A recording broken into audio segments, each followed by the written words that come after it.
इन दिनों हम जब अखबार देखते हैं तो ऐसा लगता है कि दो माहौल चल रहे हैं या दो उत्सव चल रहे हैं।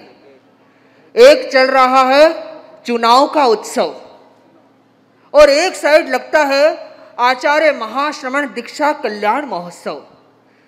बैनरों में मिलता है कि हाथ बदल देगा हालात, तो कहीं मिलता है अब की बार।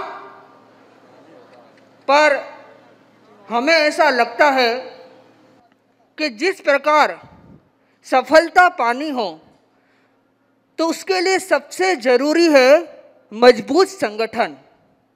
फिर चाहे वो चुनाव की दृष्टि में हो, चाहे भौतिक दृष्टि में हो और चाहे आध्यात्मिक दृष्टि में हो। और जब अध्यात्म की बात आए तो मुझे सहज खुद पे गर्व होता है कि सबसे पहले अगर किसी संगठन का नाम आता है तो मैं कह सकता हूं 13 पंथ की क्या पहचान, एक गुरु और एक विधान। एक गुरु के अनुशासन में यह धर्म संघ चल रहा है।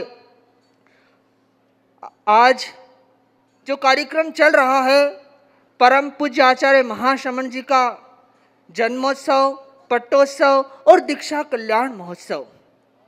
और जब संगठन तभी मजबूत होता है जब जो अनुशास्ता होते हैं वो हर दृष्टि से ध्यान रखते हैं। किसी भी विषय में ले लो, उनकी करुणा पे ले लो, अनुशासन की दृष्टि से ले लो, हर दृष्टि में जब वे सजग होते हैं तभी संगठन मजबूत होता है। और जब हम ये यात्रा कर रहे थे महाराष्ट्र की, तो अनेक संप्रदाय जब गुरुदेव के दर्शन करने आते, चाहे वे कड़ा से कोई डॉक्टर साहब थे, वे जैन समाज से हैं, वे यही कहते थे कि गुरुजी मैं 13 पंथ से वैसे दूर रहता था, पर इस बार जब मैंने नज़दीक से देखा तो लगता है सच में 13 पंथ यूनिक है। आपका जो अनुशासन शैली है, आपकी जो करुणा है वह विरल है। मैं इस चीज को स्वयं के एक घटना के माध्यम से बताना चाहूँगा।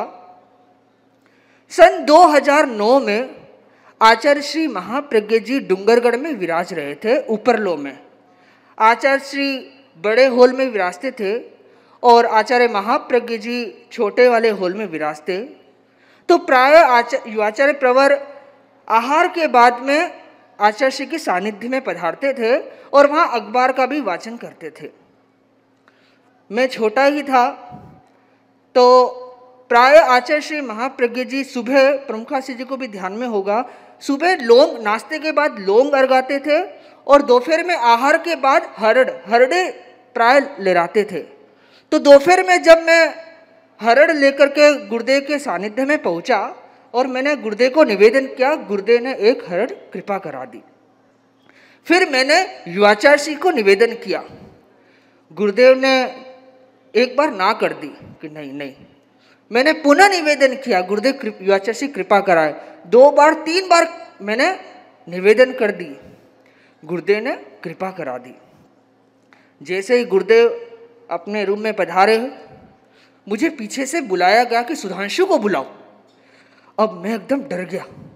मुझे स्वामी जी ने सारे याद आ गए कि पता नहीं मुझे क्यों बुला रहे हैं। जैसे ही मुझे बुलाया, बिठाया और गुरुदेव ने एकदम फरमाया कि तुमको अगर एक बार मना कर देना तो वापिस से अर्ज नहीं करना। मैंने कहा तेज गुरुदेव, और मैं एकदम चुपचाप चला गया। मैं एकदम डर गया कि ये क्या हो गया मेरे साथ। अगले दिन पुनः वही बात। मैं जैसे ही दोपहर में गुरुदेव के सानिध्य में जाना, अब जाऊं कैसे, डर लग रहा है। युवाचार्य श्री विराजे, एक बार तो सोचा जब तक युवाचार्य श्री विराजे मैं तो कमरे में ही नहीं जाऊंगा। पर जैसे तैसे मैंने हिम्मत बनाई और आचार्य श्री महाप्रज्ञ जी को हरड़े धामी, गुरुदेव ने तो कृपा कराई। अब युवाचार्य श्री को धामू नहीं धामू और मैंने धामी नहीं। और उसी समय युवाचार्य श्री ने मेरी तरफ देखा और नीचे बुला करके स्वतः ही एक हरड़े मुझसे दिला ली। मेरा जो दिल इतना जो भारी हो रहा था वो एकदम प्रफुल्लित हो गया।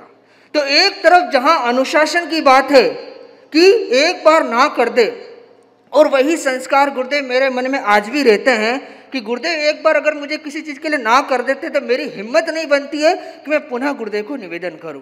तो यह गुरुदेव की अनुशासना है और दूसरी तरफ वही करुणा है, और ये करुणा आपकी मुझ पर अनवरत बनी रहे, बढ़ती रहे, और मैं गुरुदेव के सन्निधि में सेवा करता रहूं और अपना विकास करता रहूं, अपनी उपयोगिता सिद्ध करता रहूं। इसी मंगल भावना के साथ ओम अरहम।